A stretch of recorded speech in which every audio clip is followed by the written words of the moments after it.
આ અમારા ગામડાનું ઘર છે, જે આવેલું છે પાવી જેતપુર તાલુકો અને જિલ્લો છોટાઉદેપુર. ગામનું નામ છે કરસન. આ અમારા ઘરની વિઝિટ કરાવું તમને. સરસ મજાનું આવું ઘર છે.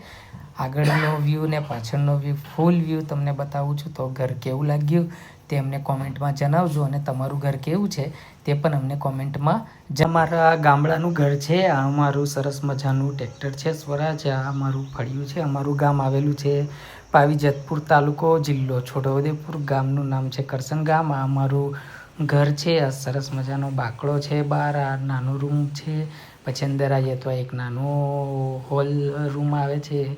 પછી આવો બીજો મોટો રૂમ હોય છે. અહીંયા આ પલંગ છે, આ ફ્રીજ આ રીતે મૂકેલું છે. આ ઉપર ચડવાની નિસરની છે, અને આ કબાટ છે.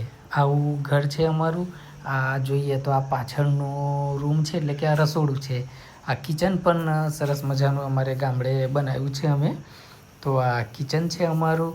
જુઓ કેવું લાગ્યું તે સહેજ કોમેન્ટમાં જણાવજો. પછી પાછળ જઈએ તો આ બીજો હોલ આપણે ટોયલેટ બાથરૂમ માટેનું બનાવ્યું છે, એટલે કે પાછળ આખી ફેન્સિંગનું એ કરી દીધું છે. પછી આ ઉપર જઈએ આપણે તો ઉપર જે માળિયું કહેવાય છે અમારે, એમ તો એ માળિયા બાજુ જઈએ છીએ આપણે.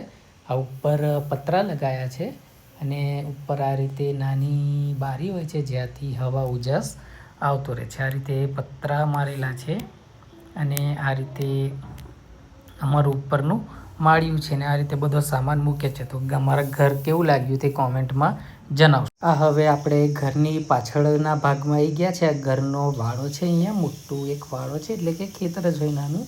ત્યાં બધું જીવન જરૂરિયાતની વસ્તુઓ રાખતા હોય છે, અને બધું સામાન, ખેત ઓજાર ને ટ્રેક્ટર ને એનું સામાન, ખેતીના બધા સામાનો એ બધું અહીંયા પડી રહેતું હોય છે. બહાર મસ્ત મજાના તાડના ઝાડ છે, પછી ગોરસાંબલીનું ઝાડ છે, આંબલીનું ઝાડ છે પાછળ, અને બોર મસ્ત મજાના થાય છે.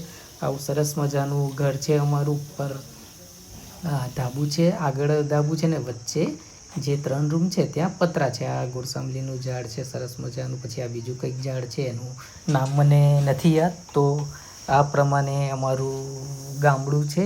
તો ગામડાની મજા લેવું હોય તો તમારે ગામડે આવવું જ પડે. વિડીયો દેખવામાંથી બહુ મજા ના આવે તો તમે પણ તમારા ગામમાં જાઓ અને આવા એન્જોય કરો. અમે દર વેકેશનમાં અમારા ગામડે જઈએ છીએ ને રાત રહીને